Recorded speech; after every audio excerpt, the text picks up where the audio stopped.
रूरू मृग की कथा। रूरू एक मृग था, सोने के रंग में ढला उसका सुंदर सजीला बदन माणिक, नीलम और पन्ने की कांति की चित्रांगता से शोभायमान था। मखमल से मुलायम उसके रेशमी बाल, आसमानी आंखें और तरासे हुए स्फटिक से उसके खुर, सींग तो सहज ही किसी का मन मोह लेने वाले थे। तभी तो जब भी वह वन में चौकड़ियां भरता तो उसे देखने वाला हर कोई आह भर उठता। जाहिर है कि रूरू एक साधारण मृग नहीं था। उसकी अप्रतिम सुंदरता उसकी विशेषता थी, लेकिन उससे भी बड़ी उसकी विशेषता यह थी कि वह विवेकशील था और मनुष्य की तरह बातचीत करने में भी समर्थ था। पूर्व जन्म के संस्कार से उसे ज्ञात था कि मनुष्य स्वभावतः एक लोभी प्राणी है और लोभ बस वह मानवीय करुणा का भी प्रतिकार करता आया है।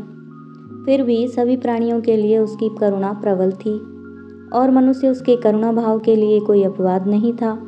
यही करुणा रूरू की सबसे बड़ी विशिष्टता थी। एक दिन रूरू जब वन में स्वच्छंद विहार कर रहा था तो उसे किसी मनुष्य की चीत्कार सुनाई दी। अनुसरण करता हुआ जब वह घटनास्थल पर पहुंचा तो उसने वहां की पहाड़ी नदी की धारा में एक आदमी को बहता हुआ पाया। रूरू की करुणा सहज ही फूट पड़ी। वह तत्काल पानी में कूद पड़ा और डूबते व्यक्ति को अपने पैरों को पकड़ने की सलाह दी। डूबता हुआ व्यक्ति अपनी घबराहट में रूरू के पैरों को ना पकड़ के उसके ऊपर ही सवार हो गया। नाजुक रूरू उसे झटक कर अलग कर सकता था, मगर उसने ऐसा नहीं किया। अपितु अनेक कठिनाइयों के बाद भी उस व्यक्ति को अपनी पीठ पर लादे हुए बड़े संयम और मनोबल के साथ किनारे पर ला खड़ा किया। सुरक्षित आदमी ने जब रूरू को धन्यवाद देना चाहा तो रूरू ने उससे कहा, अगर तू सच में मुझे धन्यवाद देना चाहता है तो यह बात किसी को नहीं बताना कि तूने एक ऐसे मृग द्वारा पुनर्जीवन पाया है जो एक विशिष्ट स्वर्ण मृग है, क्योंकि तुम्हारी दुनिया के लोग जब मेरे अस्तित्व को जानेंगे तो वे निस्संदेह मेरा शिकार करना चाहेंगे। इस प्रकार उस मनुष्य को विदा कर रूरू पुनः अपने निवास स्थान को चला गया। कालांतर में उस राज्य की रानी को एक स्वप्न आया। उसने स्वप्न में रूरू के साक्षात दर्शन कर लिए। वह रूरू की सुंदरता पर मुग्ध हो गई और हर सुंदर वस्तु को प्राप्त करने की तीव्र अभिलाषा से रूरू को भी अपने पास रखने की उसकी लालसा प्रबल हो उठी। तत्काल उसने राजा से रूरू को ढूंढ कर लाने का आग्रह किया। सत्ता के मद में चूर राजा उसकी याचना को ठुकरा नहीं सका। उसने नगर में ढिंढोरा पिटवा दिया कि जो कोई भी रानी द्वारा कल्पित मृग को ढूंढने में सहायक होगा उसे वह एक गांव तथा 10 सुंदर युवतियां पुरस्कार में देगा। राजा के ढिंढोरे की आवाज़ उस व्यक्ति ने भी सुनी जिसे रूरू ने बचाया था। उस व्यक्ति को रूरू का निवास स्थान मालूम था। बिना एक क्षण गंवाए वह दौड़ता हुआ राजा के दरबार में पहुंचा और हाँफते हुए उसने रूरू का सारा भेद राजा के सामने उगल डाला।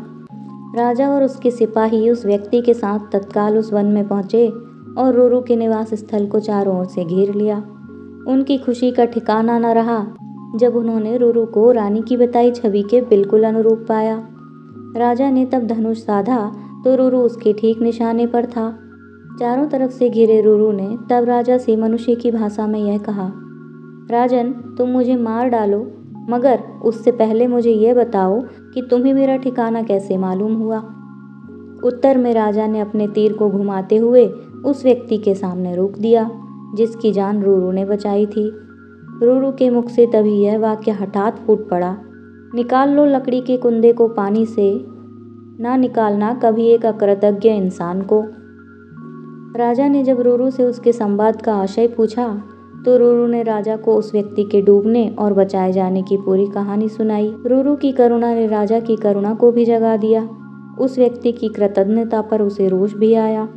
राजा ने उसी तीर से उस व्यक्ति का संहार करना चाहा तो करुणावतार मृग ने उस व्यक्ति का वध ना करने की प्रार्थना की। रूरू की विशिष्टताओं से प्रभावित होकर राजा ने उसे अपने साथ अपने राज्य में आने का निमंत्रण दिया। रूरू ने राजा के अनुग्रह को नहीं ठुकराया और कुछ दिनों तक वह राजा के आतिथ्य को स्वीकार कर महल में रहा, फिर पुनः अपने निवास स्थल को लौट गया। कहानी पसंद आई तो इस वीडियो को लाइक और शेयर ज़रूर करें, साथ में चैनल को सब्सक्राइब भी कर लें।